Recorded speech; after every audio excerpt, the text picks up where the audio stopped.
I am Deacon Max Mubangizi from Murugazi Parish, Barach Diocese, Uganda. Well, growing up in rather a religious family of my grandmother and the specific uncles of mine that are into religious life. One of my uncles being a brother of Christian instruction, and another one a priest of the Archdiocese of Mbarara, Reverend Father Charles Mtabaruka.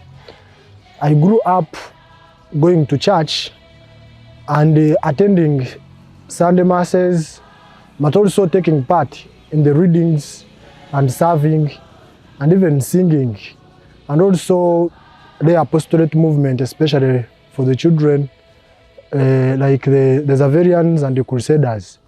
So with that, I got more inspired and getting close to church things, and I kept on meditating on what kind of life I would live, and I saw myself getting close to church more than any other profession, as I may call it.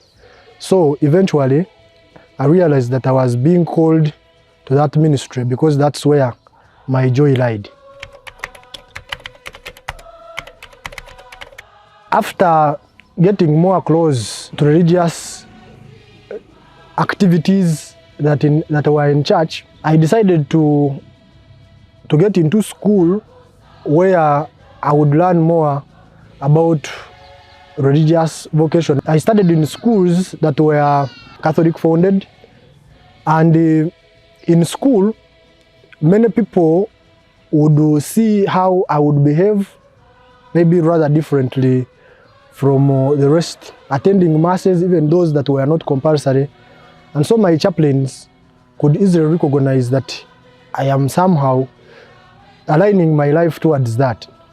To be more specific, when I was in A-level in St. Mary's Vocational School, Chamhonga, my chaplain, Reverend Father Daniel Mans, one day called me and asked me to apply. But being the only child at home, I knew I would struggle in vain. Even if I had wanted to, my mother would never have accepted me to become a priest because I was the only child. So I knew my upcoming life would have to give grandchildren to my parents. And so that became an obstacle. In a way, as I was thinking of applying, I realized that I would not be accepted. My mother would not give it a go ahead. But Father Manzi encouraged me, and so after that, I took the courage to apply, and eventually when I was called, I gave up the other option that I had created in myself of becoming an engineer. And so I became a seminarian and henceforth realized my calling to the priesthood.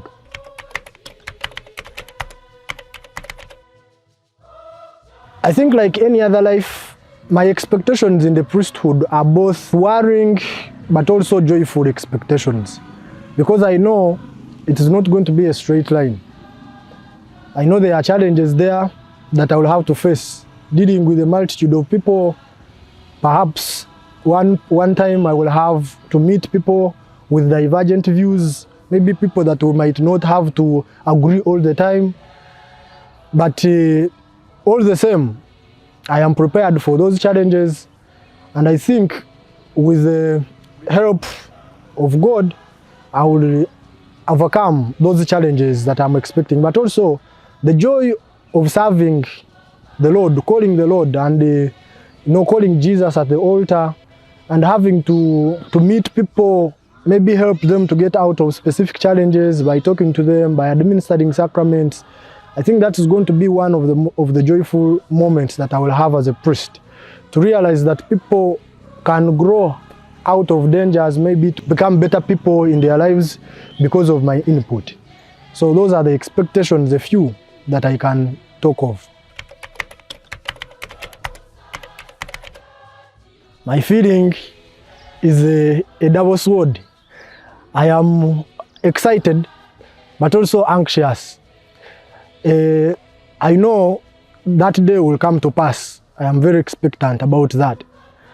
But like I said before, what happens after that is what makes me anxious. But as for the real day of Friday, I'm very, very excited about it. And as I can say, I can't wait to reach on that day and share on the gift of the priesthood.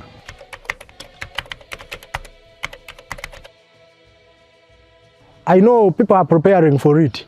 No, people have put their energy into this. And myself, I'm also preparing to do my part. I know people are expecting that day to be a historical moment. In regard to having joined it with my uncle, who is celebrating 25 years, it is a two-in-one celebration. It's both a gift of priesthood, but also a moment as a family to celebrate two priests in one family. I think it is going to be so wonderful. People are excited about it. Myself, I'm very excited about it.